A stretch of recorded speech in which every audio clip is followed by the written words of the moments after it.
Assalamualaikum warahmatullahi wabarakatuh. Waalaikumsalam warahmatullahi wabarakatuh. Alhamdulillahirabbil alamin. Wassalatu wassalamu ala asyrafil anbiya'i wal mursalin sayyidina wa maulana Muhammadin wa ala alihi wa sahbihi ajma'in, amma ba'd.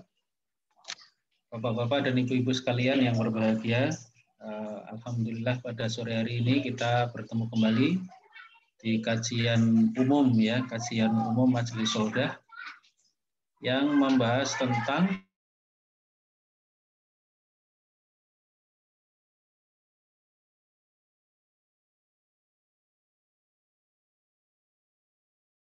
para peserta ada yang belum mengikuti yang bagian 1, nah nanti bisa dicari ya videonya atau PowerPoint-nya untuk yang bagian 1.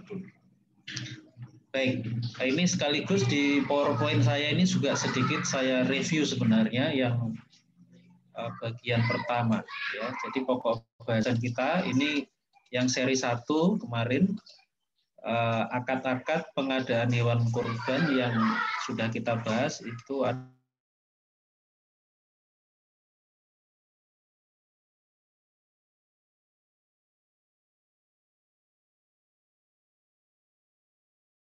juga tetapi bersyarat ya.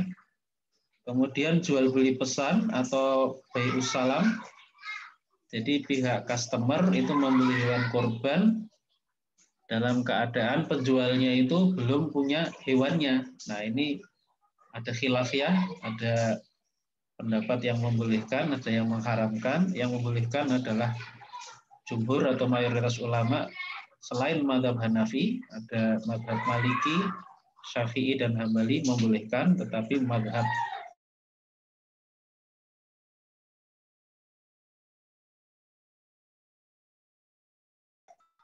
pada kajian saya yang kemarin itu sudah saya jelaskan, pendapat yang rojih atau yang lebih kuat menurut saya adalah pendapat yang mengharamkan. Ya. Kemudian yang keempat, wakalah bil ujroh, yaitu pihak pembeli itu mewakilkan kepada satu orang atau satu pihak untuk membeli hewan kurban, termasuk juga menyembelihkan dan membagikan dagingnya. Tetapi ini bil ujroh ya, dengan upah. Jadi nanti ada akad wakalah bil ujroh dengan membayar uang untuk hewannya, pembelian hewannya, dan ada ujrohnya ya. Hukumnya itu boleh ya, wakalah bil ujroh. Kemudian yang kelima, qard ya, pinjam utang hewan kurban. Jadi hewan kurbannya itu dijadikan objek pinjaman atau objek qard ya. Ini hukumnya juga boleh. Nah, ini yang sudah kita terangkan pada pertemuan yang pertama mengenai akad-akad pengadaan hewan kurban. Nah, ini yang bagian yang kedua, ini kita akan membahas pertama nabung kurban. Ya. Ini merupakan akad yang pengadaan kurban yang ke-6, nabung kurban. Yang ke-7, hewan kurban dibeli dari uang hasil utang. Jadi orang utang dulu, baru kemudian dari hasil utang itu dia membeli hewan kurban. Ya. Berikutnya yang ke-8, arisan kurban. Yang ke-9, hewan kurban itu dari hewan temuan atau luqatoh ya bahasa Arabnya. Jadi ada istilah fikih yaitu untuk barang temuan itu namanya luqatoh. Ke-10, hewan kurban dibeli dari harta haram. Ya. Oke, kita ini langsung yang ke-6 ya, nabung kurban. Nah, karena untuk yang pengadaan yang pertama sampai ke-5 sudah kita bahas pada pertemuan sebelumnya. Nah, nabung kurban ini kita pahami dulu faktanya, gambaran faktanya. Ini ternyata ada 2. Pertama ada menabung mandiri. Kemudian nanti yang kedua itu adalah menabung pada lembaga kurban ya. Nah, oke. Yang pertama itu menabung mandiri, yaitu seseorang menabung dengan cara mengumpulkan uang pada dirinya sendiri. Artinya dia tidak menabung pada lembaga yang akan menyediakan hewan kurban, tidak, tapi dia nabung sendiri. Nah, setelah uang terkumpul lalu dia belikan kambing kurban ya sebagai contoh. Hukumnya adalah boleh. Kenapa? Karena menabung mandiri ini termasuk istilah Arabnya itu iddikhor. Iddikhor itu menabung atau saving dalam bahasa Inggris ya. Yang hukumnya itu adalah boleh. Apa pengertian menabung atau iddikhor? Nah, ini ada definisi dari Imam Taqiyuddin An-Nabhani. Beliau mengatakan al-iddikhoru huwa khosnun naqdi li hajatin minal hajati. Yang disebut dengan iddikhor atau menabung adalah menyimpan uang untuk satu kebutuhan atau keperluan dari kebutuhan-kebutuhan di masa yang akan datang. Ya, jadi kalau menyimpan uang, ada hajat yang berupa pengeluaran ya, hajat untuk pengeluaran di masa yang akan datang, ini hukumnya boleh. Ya, misalnya mengeluarkan rencana pengeluarannya misalnya untuk hewan kurban itu boleh. Ya. Atau untuk modal usaha, atau untuk mahar pernikahan, atau untuk naik haji, nah, itu hukumnya boleh. Itu namanya iddikhor. Tapi ada yang menabung yang sifatnya tidak ada hajat, jadi hanya semata-mata menjaga supaya tidak hilang atau tidak turun nilainya. Mungkin nabungnya pakai emas, ya. Nah, kalau menyimpan uang tapi tidak mempunyai hajat dalam arti rencana pengeluaran yang akan datang, nah ini hukumnya haram. Kenapa haram? Ini termasuk kanzul mal yang dilarang di dalam Al-Quran. Kanzul mal itu artinya menyimpan harta atau menimbun harta. Ya, ini berlaku untuk emas, perak, dan uang. Ya, ini hukumnya haram karena ada dalil yang melarang dalam surat At-Taubah ayat 34 ya. Nah, dalam ayat itu Allah Subhanahu wa taala berfirman, "Walladzina yaknizuna dzahaba wal fiddata wa la yunfiqunaha fi sabilillahi fabashshirhum bi'adzabin alim." Ya. Orang-orang yang menyimpan emas dan perak dan mereka tidak mengeluarkannya di jalan Allah, maka beritakan kepada mereka mengenai azab yang pedih yang akan mereka peroleh. Ya, surat At-Taubah ayat 34. Jadi kalau kita, Bapak Ibu sekalian, punya uang tabungan ya di bank, itu harus ada niatnya. Kita itu niatnya itu mau untuk apa gitu ya. Kalau tidak ada niat, pokoknya sekedar nabung, tapi nggak ada rencana pengeluaran atau infak di masa akan datang, baik untuk keperluan konsumtif maupun produktif, itu hukumnya haram. Itu termasuk kanzul mal. Tapi kalau kita punya tabungan di bank, ya, tapi ada rencana pengeluaran, nah itu namanya iddikhor. Nah, kalau ini boleh termasuk iddikhor dalam pengertian menabung untuk nanti dibelikan suatu saat hewan kurban. Ya, jadi kita harus hati-hati mengelola uang yang kita simpan. Kalau kita punya tabungan 1 juta, 2 juta, 1 miliar, 2 miliar di bank misalnya, itu harus ada planning pengeluaran. Ya, kalau tidak ada, itu namanya kanzul mal, itu hukumnya haram. Nah, itu yang pertama menabung mandiri ya. Yang kedua menabung pada lembaga kurban, itu di sini sebentar ini. Ustadz Ihsan, ini video saya kelihatan apa enggak? Belum terkoneksi dengan baik, Ustaz. Jadi Ustaz tidak ada videonya. Walaupun ya, aktif tapi tidak keluar gambar. Oh ya, sebentar ini kayaknya harus saya restart dulu, mohon maaf.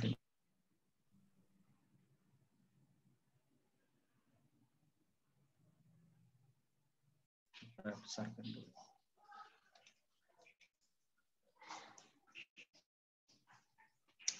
Nah, oke ya, sudah kelihatan? Masih proses, alhamdulillah, sudah, Ustaz. Baik. Oke ya, jadi yang pertama tadi menabung mandiri, yang kedua menabung pada lembaga kurban, yaitu seseorang menabung kepada suatu lembaga kurban ya. Misalnya kalau yang ada di Indonesia, misalnya dompet duafa atau mungkin yang lainnya ya. untuk jangka waktu tertentu, lalu setelah uang terkumpul, uang itu digunakan membeli kambing kurban dari lembaga tersebut atau akadnya wakalah ya.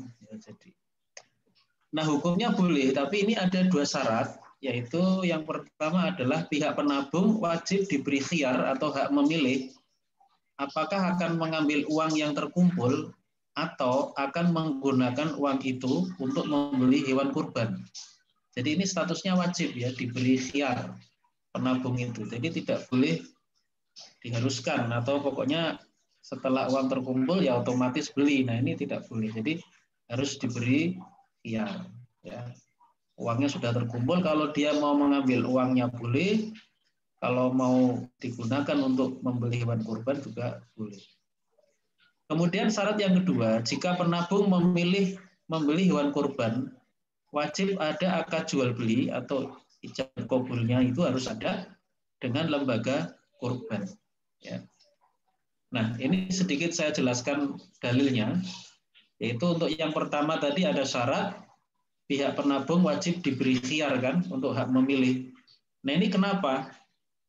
Karena jika penabung tidak diberi khiyar, berarti akad qard dari penabung itu akan secara mengikat atau mulzim digabung dengan jual beli.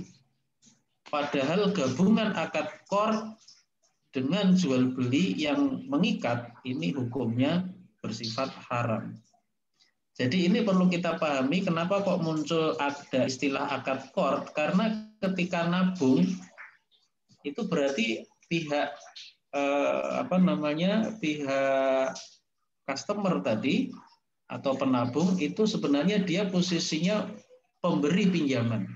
Sementara lembaga kurban tadi dia statusnya adalah penerima pinjaman. Jadi akad yang ada di antara dua pihak tadi itu namanya akad qard ya, pinjam meminjam uang. Ya. Nah, tetapi pada akhir masa qard ketika uang terkumpul itu ternyata ada akad yang kedua di samping qard yaitu akad jual beli gitu. Nah, ini ada larangan menggabungkan qard dengan jual beli. Ini yang menjadi perlu diperhatikan oleh para penyelenggara layanan ini ya, khususnya bagi lembaga-lembaga penyedia hewan kurban. Ya. Ada hadis Nabi, la yahilu salafun wa bai'un, tidak halal menggabungkan akad qard atau pinjaman dengan akad jual beli. Hadis riwayat Imam Tirmidzi. Ya, jadi nanti akan terkena larangan ini kalau pihak penabung itu tidak diberi khiyar. Ya, makanya tadi saya mengatakan ini wajib diberi khiyar.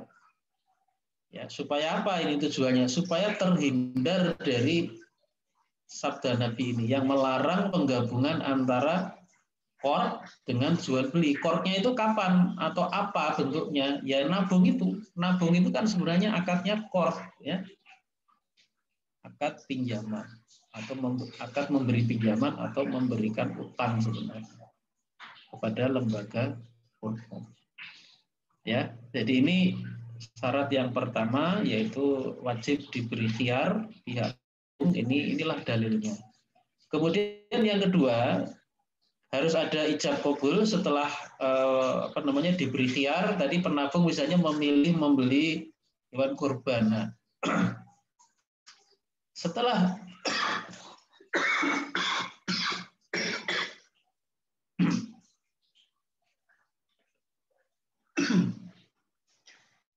pembeli setelah penabung itu memilih, yaitu memilih uangnya itu tidak dia ambil tapi digunakan membeli kurban, itu wajib melakukan akad jual beli dia itu penabung itu dengan lembaga. Nah, kenapa wajib? Karena jika tidak ada akad jual beli, maka itu yang ada berarti qard, satu akad yang kemudian berlanjut dengan akad jual beli. Ya. Jadi jika tidak akad jual beli yang terlepas dari akad qard di awal, berarti terjadi penggabungan tuh, ada penggabungan dua akad yaitu akad qard dan jual beli sejak awal. Jadi ini bisa terkena larangan dalam hadis yang tadi saya sampaikan, la yahillu salafun wa bai'un, tidak halal menggabungkan pinjaman dengan jual beli, juga terkena larangan di dalam hadis yang secara lebih umum atau yang memiliki makna lebih umum, yaitu larangan penggabungan dua akad yang bersifat mulzim atau mengikat, ya, di mana akad yang satu mensyaratkan akad yang lain. Nah, ini telah dilarang di dalam hadis. Dalam riwayat Ibnu Mas'ud, naha Rasulullah Shallallahu Alaihi Wasallam an safqataini fi safqatin wahidatin. Ya, bahwa Rasulullah Shallallahu Alaihi Wasallam telah melarang dua kesepakatan dalam satu kesepakatan. Ya, yang dalam bahasa Arab itu safqataini fi safqatin wahidah. Ya, hadis riwayat Imam Ahmad. Nah, jadi ini kembali ke yang tadi, hukumnya boleh kalau kita tuh nabung ke lembaga, ya.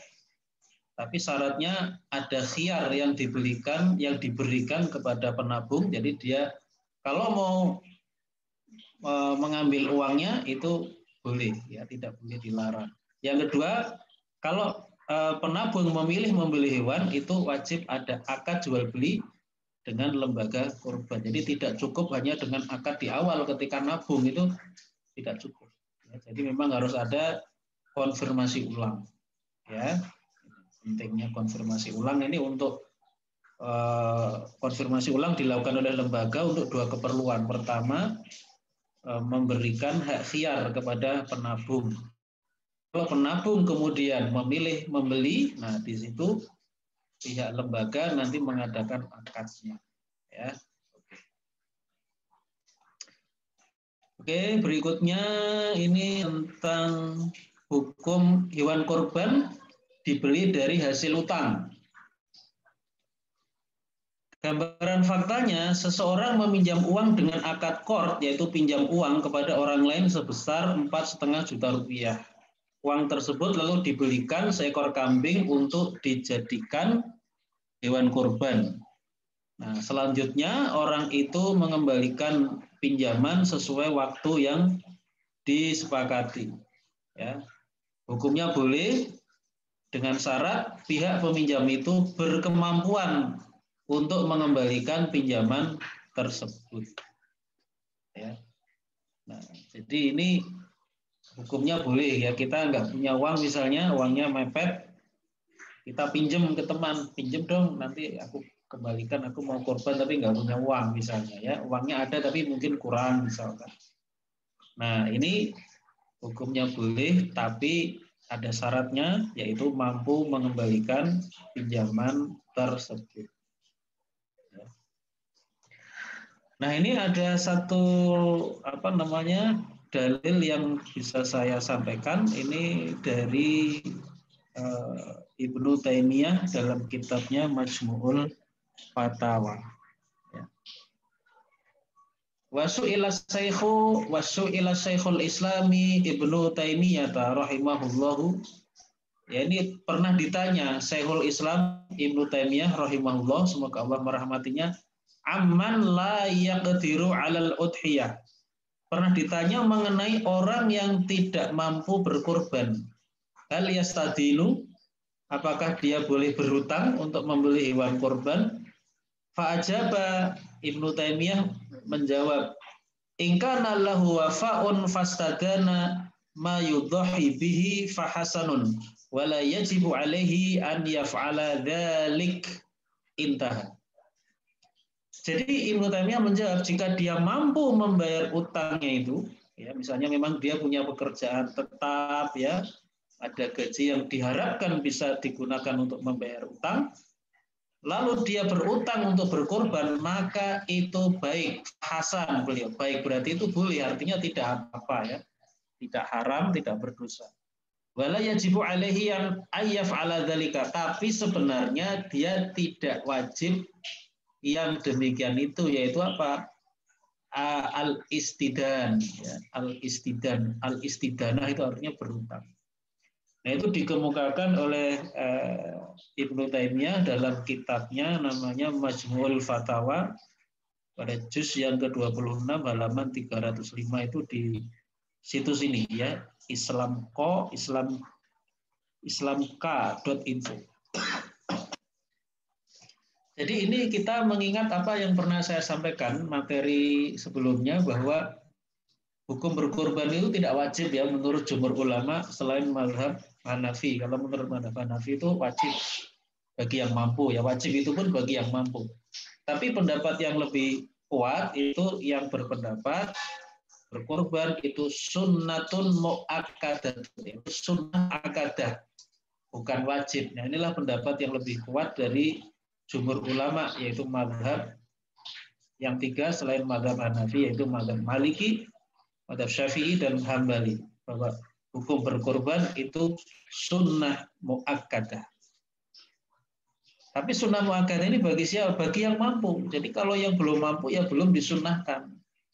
Nah lalu bagaimana kalau dia sebenarnya tidak mampu lalu berhutang? Nah inilah yang dijawab oleh Ibnu Taimiyah. Kalau tidak mampu terus berhutang ya boleh-boleh saja, tapi ada syaratnya tuh. Ingkana lahu wafaun, artinya dia mampu melunasi hutangnya. Gitu. Kalau mampu melunasi hutang ya boleh, berarti artinya kalau seseorang itu tidak punya kemampuan untuk melunasi hutangnya itu berarti tidak boleh pinjam uang untuk beli binatang kurban. Seperti itu. Oke. Berikutnya ini kita bahas tentang arisan kurban. Nah, ternyata faktanya setelah saya membaca di internet banyak fakta. Nah ternyata ini ada dua kemungkinan arisan kurban itu. Pertama, arisan kurban antara para peserta itu sendiri. Tidak ada pihak penjual hewan yang menjadi penyelenggara arisan. Kemungkinan yang kedua itu arisan kurban antara para peserta dengan seorang penjual. Jadi yang menyelenggarakan arisan itu adalah si penjual kurban, hewan kurbannya itu sendiri. Nah ini karena faktanya ini berbeda, tidak sama, ya ini kita jelaskan masing-masing. Yang pertama adalah arisan kurban antara para peserta sendiri. Ya, ini gambaran faktanya. Misal ada arisan kurban kambing harganya 4,5 juta rupiah. Yang ikut ini ada 5 peserta. Berarti per orang itu setorannya 4,5 dibagi 5 sama dengan 900.000. Nah ini karena diundi setiap tahun, 1 tahun itu ada 12 bulan, maka kalau 900.000 ini dibagi 12, maka per bulan itu iurannya Rp75.000 per bulan. Nah, uang yang terkumpul dari satu peserta 900, ya. Nah, ini kalau nanti digabungkan semuanya, nanti yang menang arisan itu mendapat 4,5 juta rupiah. Nah, uang yang diterima pemenang ini lalu dia gunakan untuk membeli hewan kurban berupa kambing. Jadi ini arisan kurbannya tidak melibatkan pihak penjual, jadi antara para peserta sendiri setelah dapat uang ya baru dia gunakan untuk belanja beli kambing. Bagaimana hukumnya? Hukumnya boleh sebagaimana hukum arisan uang pada umumnya, asalkan pemenang arisan berkemampuan meneruskan arisan, yaitu mampu membayar utang. Karena apa? Karena ini terkait dengan hukum berkorban dari uang pinjaman atau uang utang. Kan tadi sudah dijelaskan bahwa kalau orang berkorban, uangnya itu bukan uang, sebenarnya bukan uang dari dia sendiri, tapi uang hasil pinjam. Nah, itu boleh asalkan mampu. Nah ini syarat yang tadi ini saya masukkan di sini, syarat pembahasan sebelumnya bahwa orang itu berhutang itu boleh apa tidak untuk beli hewan kurban? Jawabannya boleh dengan syarat dia mampu. Nah itu syarat itu saya letakkan di sini dan ini saya gabung dengan hukum arisan uang pada umumnya. Nah, arisan uang itu dalam bahasa Arab disebut dengan jam'iyah al-muwazzafin atau al-qurud at-ta'awuniyah, yang secara harfiah berarti pinjaman atau qard untuk kerjasama atau tolong menolong. Ya. Nah, hukumnya ini memang ada khilafiyah di kalangan ulama mengenai arisan ya. Ada ulama yang mengharamkan, ada yang ini ada yang mengharamkan, ada ulama yang mengharamkan, jadi double. Bentar saya koreksi dulu. Ada yang membolehkan. Nah, ada ulama yang mengharamkan, ada ulama yang membolehkan. Ya. Nah ini memang ada khilafiyah. Nah kalau dalam kajian yang saya lakukan itu pendapat yang kuat atau rojih adalah yang membolehkan, tapi syaratnya ada syaratnya tidak boleh melanggar hukum tentang qard atau pinjaman uang. Karena hukum dasar dari arisan itu adalah qard ya, pinjam meminjam uang. Itu hukum dasar. Jadi walaupun boleh arisan itu tapi tidak boleh melanggar hukum qard. Contohnya apa yang melanggar? Misalnya ada lelang ya. Kalau lelang berarti tidak boleh karena itu melanggar hukum qard karena pasti yang menang lelang ya karena dia menginginkan menang kan harus membayar lebih banyak. Nah, ketika membayar lebih banyak itu nanti uang yang dia bayarkan ya dengan yang dia terima itu tidak sama besarnya. Berarti di sini terjadi tafadul ya. Ini tidak atau ziyadah ya, ada tambahan dari qard ini tidak boleh. Jadi harus sama, karena kalau qard itu kan uang yang kita pinjam dengan uang yang kita kembalikan itu kan harus sama. Tidak boleh kita itu mengembalikan ada ziyadah, ada tambahannya. Nah, kalau orang mengikuti arisan sistem lelang, ya itu berarti pasti ada ziyadah, ada tambahan. Ya tidak sama antara yang dia bayar dengan yang dia peroleh. Nah, jadi kalau arisan itu sendiri, itu hukum dasarnya itu adalah boleh ya dengan syarat tidak melanggar qard atau pinjaman. Kemudian yang kedua itu arisan kurban antara para peserta dengan penjual hewan kurban. Misalnya arisan kurban kambing diselenggarakan oleh penjual kambing. Harga kambingnya 4,5 juta, yang ikut ada 5 orang. Berarti 1 tahun itu harus setor 900.000. Nah, karena diundi setiap tahun, maka ini per bulan peserta membayar 75.000 rupiah per bulan. Hukumnya bagaimana? Nah, ini ada rinciannya. Jika pada saat awal arisan hewan belum ada atau belum dimiliki penjual, berarti akadnya jual beli salam atau jual beli pesan. Hukum jual beli salam atau jual beli pesan itu untuk hewan adalah haram menurut pendapat yang saya rojihkan. Nah, apalagi akad ini dibayar secara angsuran, maka hukumnya juga haram bagi yang membolehkan jual beli pesan untuk hewan. Karena jual beli pesan itu wajib dibayar lunas di muka, tidak boleh diangsur. Jadi walhasil kalau pada saat awal arisan ini diselenggarakan oleh penjual. Pada saat awal arisan itu penjualnya belum punya hewan yang akan dia jual kepada customer, berarti pada saat itu ini ada jual beli pesan. Nah, jual beli pesan ini hukumnya haram karena pembayarannya kan angsuran gitu loh. Ya. Apalagi yang disalamkan atau yang dijual belikan itu hewan. Nah, ini menurut mazhab Hanafi yang saya anggap kuat ini tidak boleh ya jual beli pesan untuk hewan. Ya, kalau jual beli itu ya untuk barang-barang yang ditakar atau dihitung atau ditimbang, jadi tidak semua barang. Ya. Nah, yang kedua itu jika saat awal arisan hewan sudah ada atau sudah dimiliki penjual, hukumnya boleh, tetapi ada 2 syarat. Pertama, pihak pemenang arisan wajib diberi khiyar, yaitu hak memilih apakah akan mengambil uang yang terkumpul atau menggunakan uang itu untuk membeli hewan kurban. Syarat yang kedua, jika pemenang arisan memilih membeli hewan kurban, wajib ada akad jual beli atau ijab qabul dengan penjual hewan kurban. Jadi ini penjelasan dalilnya sama persis dengan hukum nabung kurban yang sudah dijelaskan tadi. Ya. Jadi ini ada dua syarat. Kalau syaratnya tidak diberikan, misalnya tidak ada khiyar yang diberikan kepada pihak pemenang, ya berarti tidak boleh. Kenapa? Karena berarti di situ ada gabungan akad qor dengan al-bai', qor dengan al-bai' digabungkan menjadi haram. Maka supaya qor dengan bai' ini tidak mengikat, diberi khiyar gitu loh kepada pemenang. Silakan Pak, Bapak sudah menang nih, kata penjual, Bapak sudah menang. Bapak mau ambil uangnya atau mau beli kambingnya, Pak?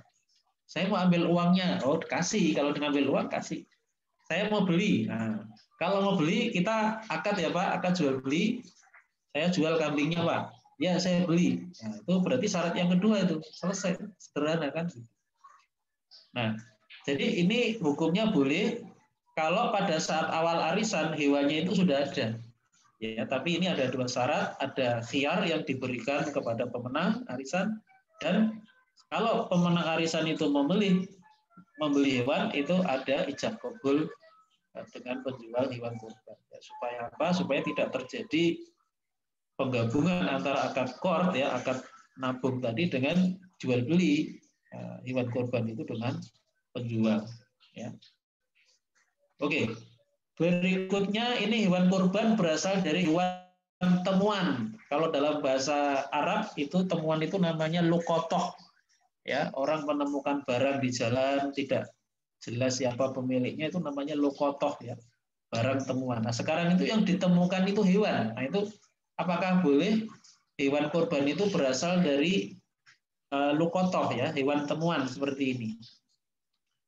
Nah, gambaran faktanya begini, seorang menemukan hewan sapi atau mungkin yang lainnya, kambing atau onta yang tersesat atau hilang, itu bisa saja di tempat ramai, dekat pemukiman penduduk, misalnya di lapangan, tapi lapangan itu masih dekat dengan pemukiman, atau bisa jadi ditemukannya itu di tempat yang sepi, jauh dari pemukiman penduduk, misalnya di hutan, ya, yang itu memang jauh dari pemukiman penduduk. Hukumnya bagaimana? Nah, ini masing-masing ada hukumnya.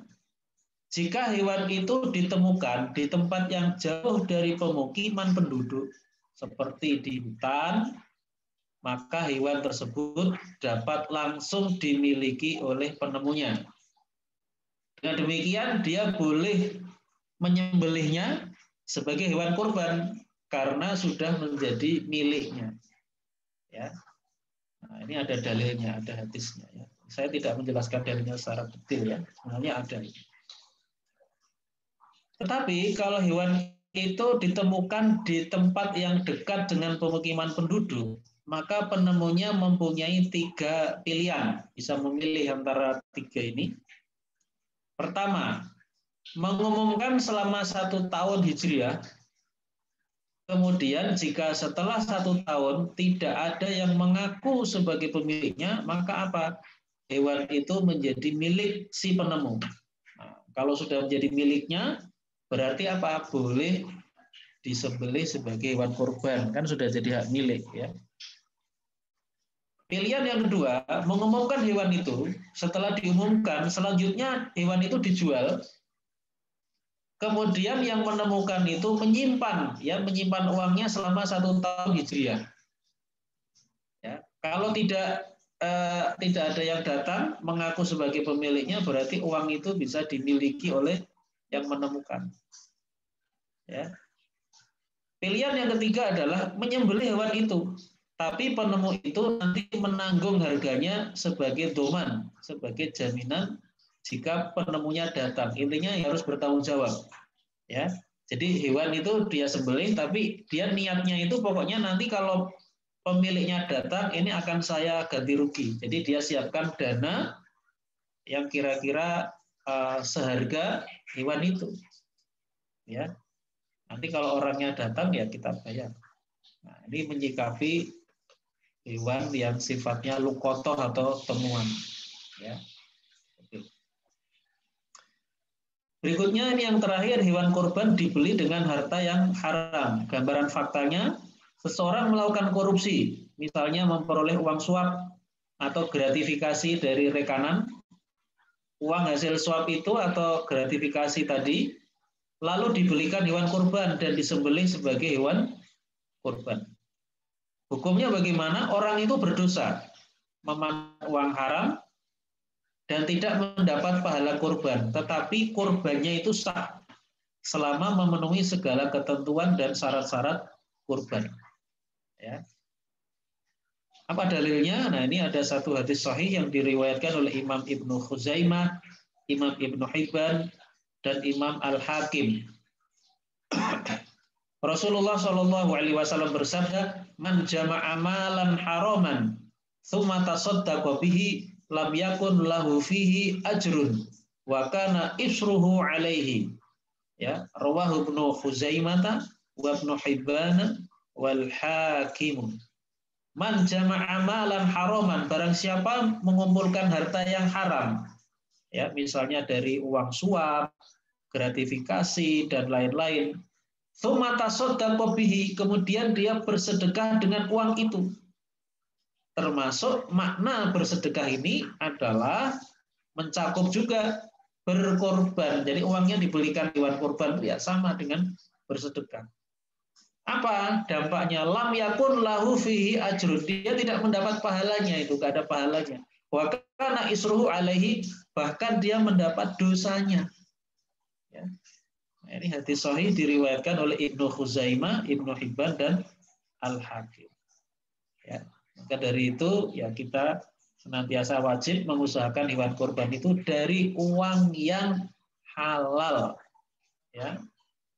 Rasulullah mengatakan dalam hadis yang lain, innallaha thayyibun la yaqbalu illa thayyiban.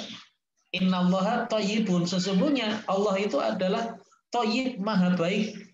La yaqbalu, Allah tidak mau menerima illa kecuali la yaqbalu illa thayyiban. Allah itu tidak mau menerima kecuali dari yang baik juga, karena Allah sendiri itu thayyib, bersih, tidak ada kekotoran, tidak ada sesuatu yang tidak baik.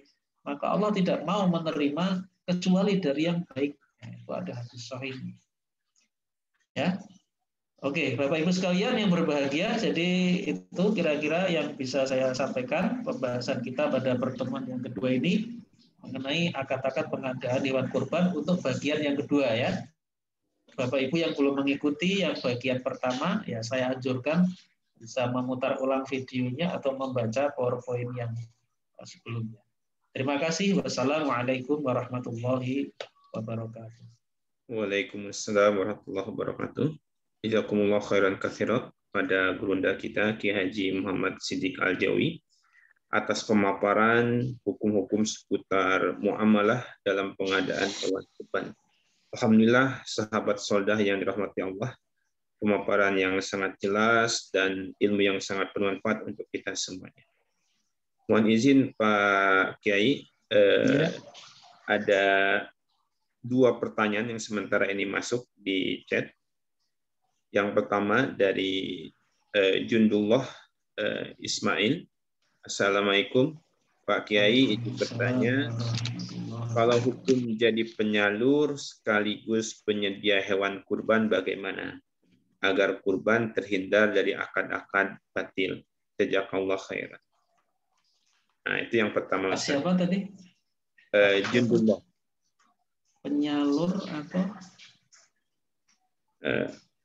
Kalau hukum jadi penyalur sekaligus penyedia hewan kurban bagaimana agar kurban terhindar dari akad-akad batil? Penyalur sekaligus penyedia hewan kurban. Oke, mungkin ada satu lagi bisa. Nah, ini ada titipan pertanyaan Pak Kiai. Kebetulan ipar saya menyimak. Ustadz, bagaimana hukum pengadaan hewan kurban melalui lembaga fundraising bekerja sama dengan Alfa atau Indomaret? Jadi Alfa atau Indomaret tersebut menyediakan kupon senilai harga hewan dan konsumen melakukan pembayaran melalui Alfa atau Indomaret.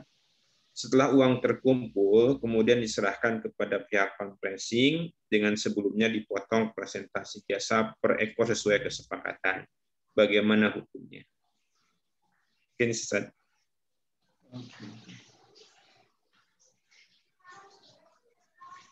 Terima kasih. Tadi ada 2 pertanyaan. Pertama dari Pak Jundullah, yang kedua dari titipan saudaranya Ustadz Ihsan Azhari ya. Oke, yang pertama dari Pak Jundullah, bagaimana hukumnya menjadi penyalur atau penyedia hewan kurban agar terhindar dari akad-akad yang haram. Nah, ini sebenarnya pertanyaan ini sudah saya jelaskan secara garis besar di pertemuan pertama ya. Ya, intinya ya lakukan akad-akad yang sesuai syariah. Ya. Jangan melakukan akad-akad atau pengadaan hewan kurban itu yang tidak sesuai syariah. Itu garis besarnya begitu. Tinggal nanti akadnya itu yang mana gitu. Ya, jadi saya ulang mungkin sedikit. Jadi kalau sebagai penjual, ya, penjual itu bisa mungkin namanya penyedia atau mungkin penyalur, tuh intinya penjual ya. Itu bisa melakukan akad jual beli secara kontan atau jual beli secara angsuran, tapi ketika angsuran itu syaratnya hewannya itu sudah ada. Ya. Atau jual beli, ya ini itu boleh ya, yang dua itu jual beli kontan atau angsuran, tapi dengan syarat ketika angsuran itu hewannya sudah ada, sudah dimiliki oleh penjual. Ya. Kemudian yang kedua, seseorang itu sudah punya ready stock hewannya, lalu dia jual, lalu pihak pembeli itu menitipkan hewan itu kepada yang jual. Jadi di situ ada akad jual beli dan akad titip atau wadiah. Apakah boleh? Jawabannya boleh, tapi ya ada syarat-syaratnya. Itu sudah saya jelaskan kepada hari Rabu yang lalu ya. Syaratnya yang pertama, ini pihak penjual itu ada hak memilih khiyar, dia bisa menerima titipan atau tidak, ya. Tidak bisa diharuskan. Yang kedua, biaya pakan atau pemeliharaan itu menjadi kewajiban pembeli, ya. Tapi kalau misalnya pihak penjualnya mengatakan ini pakan kami tanggung, ya itu berarti nggak apa-apa karena dia sukarela. Tapi sebenarnya kalau yang wajib menanggung itu adalah pihak pembeli, bukan penjual, ini mestinya. Tapi kalau pihak penjual dengan sukarela dia memberikan istilahnya garansi, nanti pokoknya dia bilang semua biaya makan, perawatan ini kami yang nanggung. Ya. Itu jadi biaya pakan ini ditanggung oleh pihak pembeli. Kemudian yang ketiga itu syaratnya segala kerugian ataupun termasuk risiko, termasuk keuntungan ya, segala kerugian ataupun keuntungan dari akad penitipan tadi itu menjadi hak atau tanggung jawab dari pihak pembeli. Tadi seperti biaya pakan itu seharusnya memang itu kewajiban pembeli. Termasuk ketika ada akibat hukum dari penitipan itu yang berupa misalnya lahir anak, misalnya yang mau disembelih itu binatang yang betina misalnya.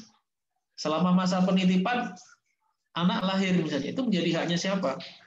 Itu menjadi haknya pembeli, bukan haknya penjual atau haknya yang dititipi, bukan.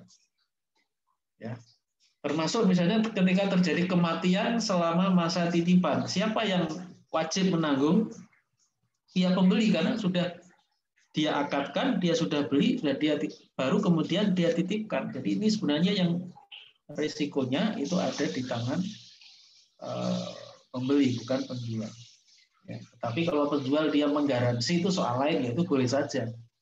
Karena saya beberapa waktu yang lalu melihat ada satu video, di situ ada jual beli hewan kurbannya sapi itu dibeli oleh seseorang. Lalu pihak pembeli itu mengatakan ini kami garansi Pak ya, kami sebagai penjual menggaransi satu itu pokoknya biaya perawatan itu kami yang nanggung. Kemudian yang kedua ongkos transport ketika kematian, pakan segala macam itu kami yang nanggung. Nah, itu terserah kalau memang sukarela dari pihak penjual, tidak kita haruskan, itu nggak apa-apa. Ya, itu namanya garansi. Kalau garansi ya boleh-boleh saja. Oke. Jadi saya kira jawabannya secara umum seperti itu ya. Atau mungkin yang dimaksud dengan pertanyaan sebagai penyalur atau penyedia ini terkait dengan apakah seseorang itu dia mempunyai sendiri barangnya atau hewannya, atau dia itu menjadi reseller gitu ya. Dia beli dari satu pihak lalu beli itu dia jual lagi, jadi kulaan ya. Nah yang seperti ini ya ini harus mengikuti ketentuan hukum-hukum jual beli ya. Sebagai contoh misalnya yang disebut dengan penyalur atau penyedia, misalnya dia itu bukan peternak, dia membeli dari peternak, lalu dia jual lagi. Karena bisa jadi penjual hewan korban itu dia peternaknya langsung, seperti yang saya lihat di video itu, memang dia pekerjaannya memang sehari-hari itu beternak sapi. Lalu ada orang yang datang membeli ke dia langsung. Jadi ini jual beli antara pembelinya secara langsung dengan peternaknya langsung yang dia punya kandang, kemudian dia membeli di situ. Nah, bisa jadi yang dimaksud pertanyaan tadi dari Pak Jundulo itu, seseorang itu bukan peternak, dia nggak punya kandang, ya, dia membeli dari peternak, kulaan istilahnya, yaitu membeli kemudian untuk dijual lagi, bukan membeli untuk dirinya sendiri. Nah, yang seperti ini berarti hukumnya begini, itu harus betul-betul memperhatikan pada saat akad itu ada stok atau tidak ada stok. Kalau pada saat akad, ya pada saat akad itu memang sudah ada ready stock, sudah membeli dari peternak untuk dijual lagi, itu sudah dia beli, mungkin punya kandang sementara, nah itu tidak ada masalah, berarti kan itu sudah menjadi hak milik. Ya. Tetapi kalau seorang penyalur itu, dia pada saat akad jual beli itu ternyata dia itu belum punya hewannya. Ya. Nah, dia menjual kepada customer itu ya dengan jual beli pesan. Nah, kalau jual beli pesan hukumnya tidak boleh. Ya. Nah, jadi seperti itu. Jadi harus betul-betul perlu diperhatikan pada saat akad itu dia punya hewannya atau tidak, ready stock atau tidak ready stock, stoknya lagi kosong. Ya, nah itu sebenarnya sudah saya jelaskan pada saat saya menerangkan hukum jual beli secara pesan ya atau bai'us salam untuk hewan. Ya. Oke itu ya. Kemudian pertanyaan yang kedua dari pertanyaan titipan saudaranya Pak Ihsan, ini pengadaan hewan korban melalui fundraising yang ini bekerja sama dengan Alfamart.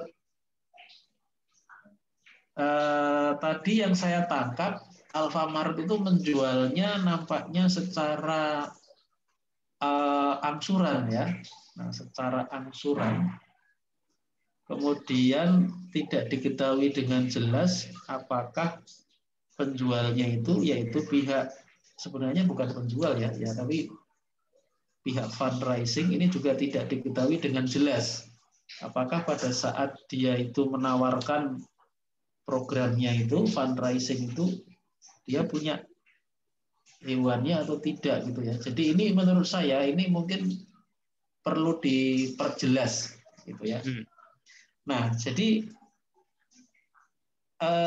ada 2 poin. Yang pertama ini tolong diperjelas gitu. Bagi yang bertanya, apakah fundraising itu ketika mengadakan program itu dia itu posisinya memang menjual atau dia bukan menjual tapi mungkin wakalah bilujro. Ya, dia menjadi wakil dari pihak customer untuk membeli kambing. Nah, ini yang menurut saya perlu diperjelas. Itu poin 1. Jadi untuk yang bertanya mohon diperjelas. Poin yang kedua ini kemungkinan, ini saya berasumsi ya, bisa jadi mungkin tidak tepat ya, karena sangat bergantung pada fakta. Kemungkinan ini akadnya adalah wakalah bilujro, kemungkinan. Kalau wakalah bilujro ya boleh, artinya fundraising itu dia menjadi wakil dari customer, pembayarannya tidak langsung kepada dia, tapi via atau melalui Alfamart itu boleh aja, nggak ada masalah ya. Jadi akadnya wakalah bil ujroh. Ini asumsi saya ya, tapi nanti sangat bergantung pada faktanya. Makanya saya minta menjelaskan faktanya dulu. Ini asumsi saya. Jadi akad yang paling memungkinkan itu wakalah bil ujroh. Ya. Jadi fundraising itu dia mencari dana itu dari ujrohnya itu. Wakalah bil ujroh, dia menjadi wakil dari pihak pembeli untuk membeli hewan kurban, mungkin sekaligus menyalurkan atau menyembelihkan, tapi dia mematok ya ujroh. Nah, ujrohnya itu yang menjadi dana yang dia peroleh untuk lembaganya. Kemungkinan ya. Saya kira itu jawaban saya sementara Ustadz Ihsan. Ustadz, penjelasan faktanya Ustadz. Informasinya lembaga fundraising tersebut mensosialisasikan programnya di media sosial, kemudian tertulis harga hewan kurban sesuai dengan speknya gitu ya, sesuai dengan bobotnya dan sebagainya. Ada pilihan-pilihan. Nah, untuk pembayarannya memang melalui Alfa atau Indomaret karena mengingat jaringan yang cukup luas begitu. Dan tidak tertulis dan tidak disebutkan di dalam programnya itu apakah ini wakalah bil ujroh atau tidak begitu. Hanya nominal harga hewan dengan bobotnya, kisaran bobotnya. Nah, di belakang itu kemudian pihak fundraising bersepakat dengan pihak Alfa atau Indomaret itu jika satu ekornya itu berapa ada jasa dalam pembayaran itu. Itu Ustaz, informasi yang saya dapat dari saudara.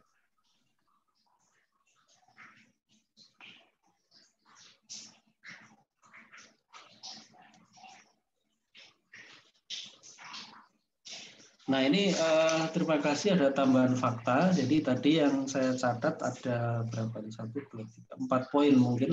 Satu ada sosialisasi di sosmed. Kedua hewan kurbannya itu sudah dijelaskan ada speknya. Mungkin untuk range ya dari berapa kilo ke berapa kilo harganya sekian.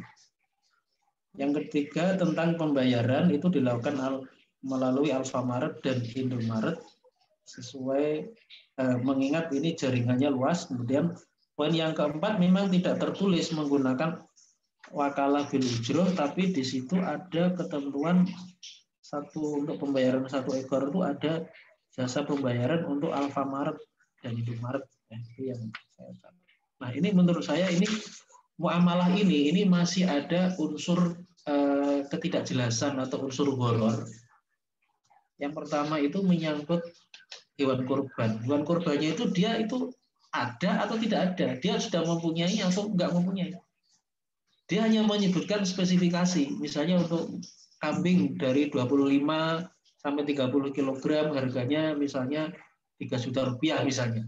Oke, itu informasi itu penting ya. Tapi yang penting itu dia itu punya enggak gitu. Itu enggak ada. Mestinya dia tegas. Kami mempunyai hewannya, kami ada kandangnya, misalnya ya. Atau dia sebutkan juga dengan jelas secara terbuka, hewannya kami belum punya.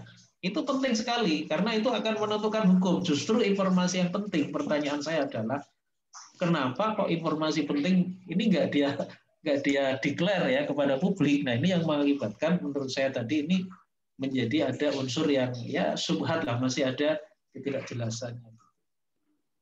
Ya.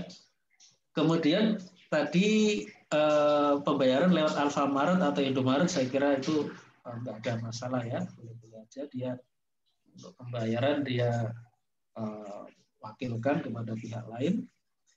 Kemudian memang tidak tertulis secara tegas wakalah bil ujroh. Nah ini sebenarnya sih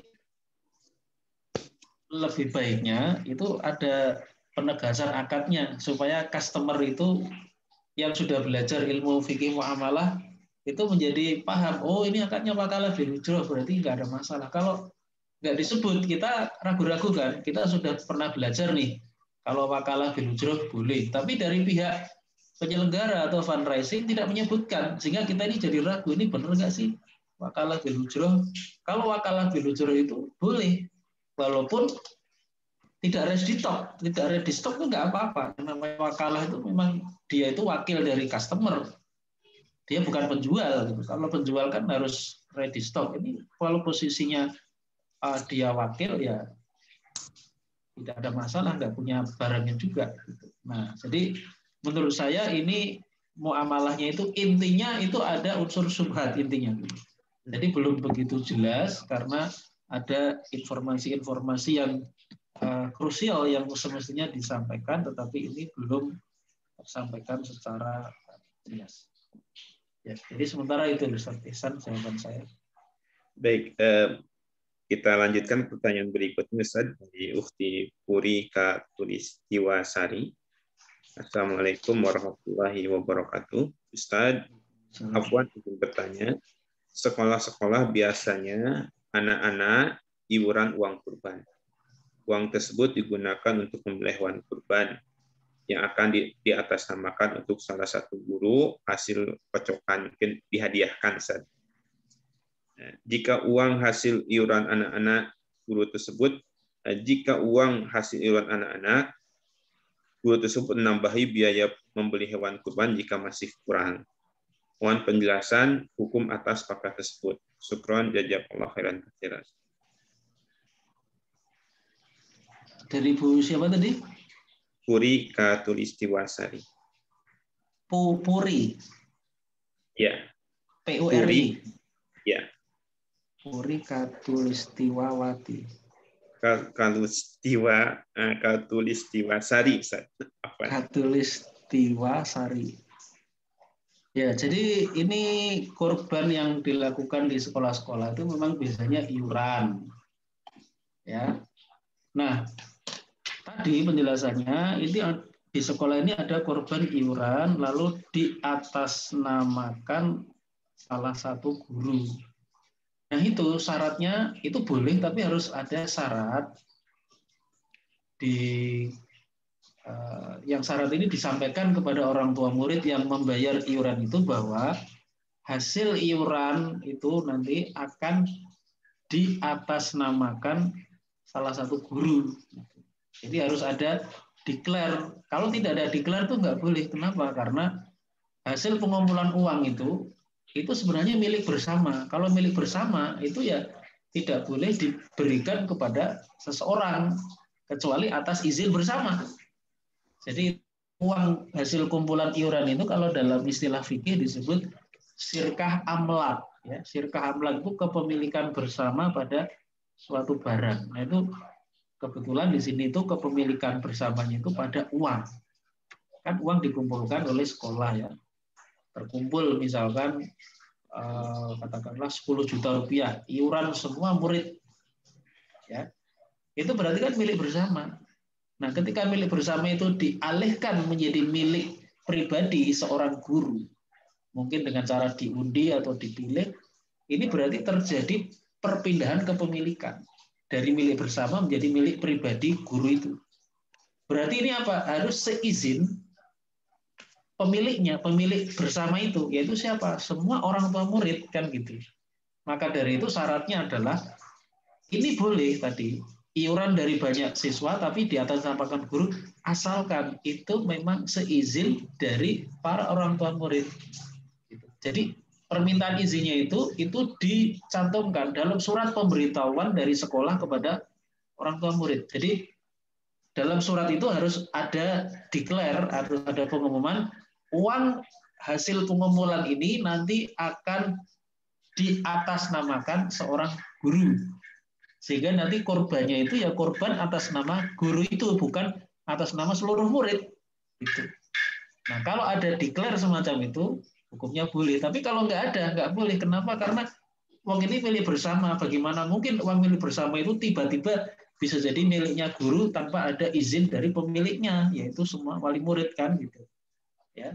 Jadi saya kira itu titik krusialnya. Kalau ada izin dari semua wali murid bahwa nanti hasil iuran itu diatasnamakan guru, ya kalau mereka ridho nggak ada masalah. Ya, saya kira itu Ustaz Ihsan. Ya, alhamdulillah Ustaz. Ini sekaligus fakta ini sesuai dengan apa yang saya kerjakan juga di sekolah itu. Di Oh, suratnya gitu. dituliskan begitu ya. Hmm. Baik, pertanyaan berikutnya Ustaz. Ya. Bagaimana jika berkurban untuk di daerah lain melalui lembaga sosial? Mereka memberikan daftar harga kurbannya, kita memilih dan transfer. Apakah itu sudah cukup syar'i? Nah, mungkin sebagian tadi sudah terjawab. Silakan, Ustaz. Ya, ini sebenarnya akadnya ini kalau secara fikih namanya wakalah bil ujroh ya kalau untuk lembaga-lembaga itu. Ya, biasanya lembaga-lembaga yang menyelenggarakan ini penyelenggaraannya ya secara online. Dia memberikan pengumuman secara online mungkin lewat sosmed. Harga dia sebutkan ya nanti akan disalurkan di tempat lain. Ya, itu namanya wakalah bil ujroh ya. Walaupun mungkin dia nggak menyebut namanya ya, tapi secara fikih itu namanya wakalah bil ujroh. Wakalah bil ujroh itu apa? Itu wakalah. Kita itu mewakilkan urusan penyembelihan kurban, wakalah bil ujroh dengan memberikan upah kepada dia. Nah, yang mungkin perlu dikoreksi itu begini, kalau yang kita transfer itu hanya satu angka, mestinya itu bukan satu angka, tapi maksudnya berapa hewannya, ujrohnya. Jangan digabung. Kalau digabung itu menjadi nggak jelas. Misalnya satu ekor kambing, harganya misalnya untuk yang beratnya 25 sampai 30 kg, satu kambing itu misalnya harganya katakanlah 3,5 juta rupiah misal. Terus nanti di pengumuman tadi hanya disebutkan bagi mereka yang berminat untuk kambing harganya untuk kambing dengan berat 25 sampai 30 kg harganya 3,5 juta rupiah sudah termasuk ongkos operasional. Ini menurut saya ini masih subhan. Jadi yang benar itu begini, ini harganya untuk kambing ini 3,5 juta rupiah ditambah dengan biaya operasional 500.000. Jadi yang dikirim itu 4 juta rupiah. Ada rinciannya. Nah kalau ada rinciannya menjadi jelas bahwa ini adalah wakalah bil ujroh. Wakalahnya itu kita memberikan kuasa atau memberikan amanah 3 juta rupiah untuk membeli kambing. Ujrohnya 500.000 kan jelas kan? Itu lebih baik daripada penyelenggara itu bilang begini, ongkosnya biayanya pokoknya sekian 3.500.000 sudah termasuk ongkos operasional atau termasuk begitu. Ini berapa? Kan nggak jelas berapa harga kambingnya, berapa ujrohnya. Ya. Nah, jadi barangkali sedikit koreksi dari saya untuk penyelenggara, tapi secara umum ini boleh, itu namanya wakalah. Ya, oke, makasih.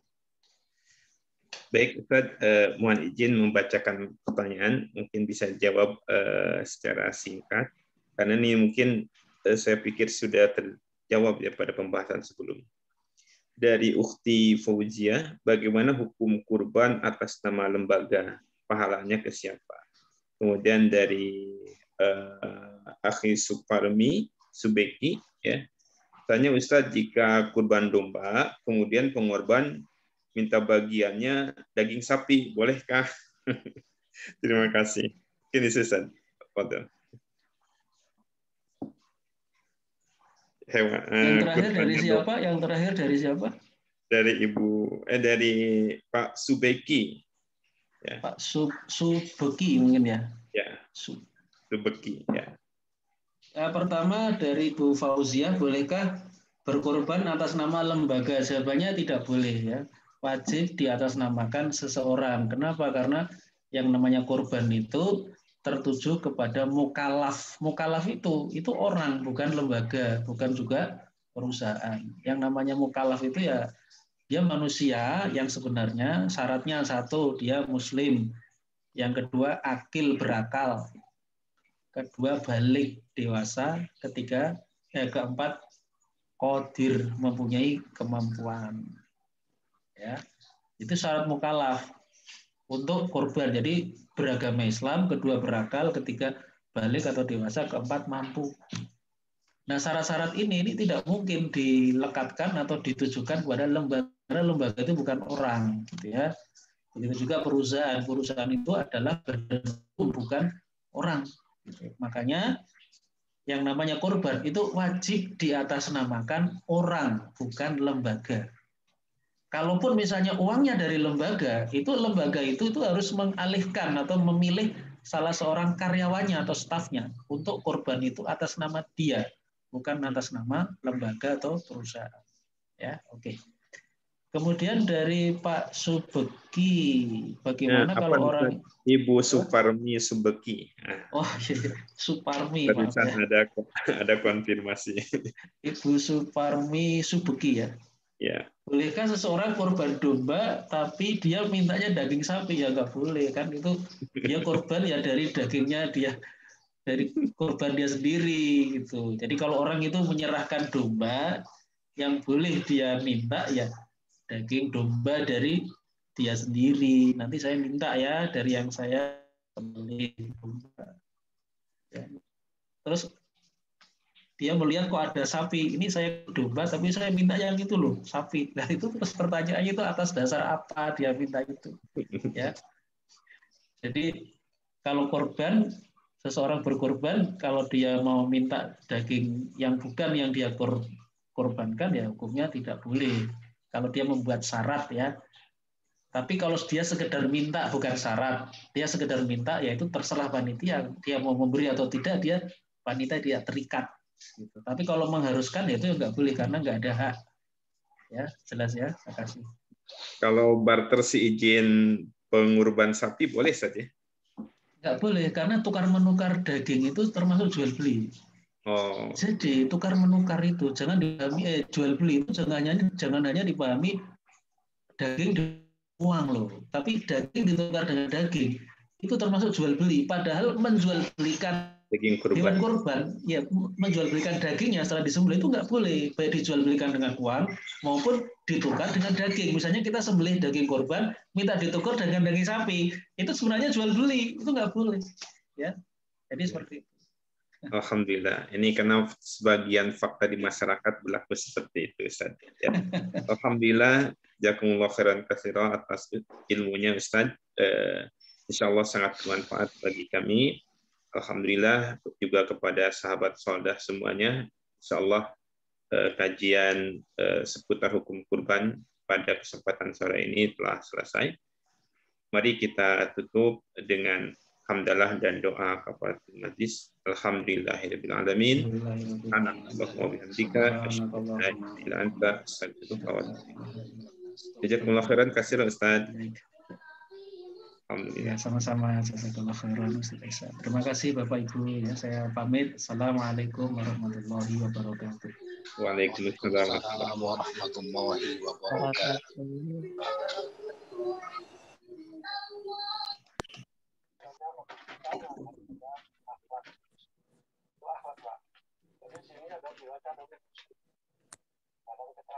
Enak sih kulit mati.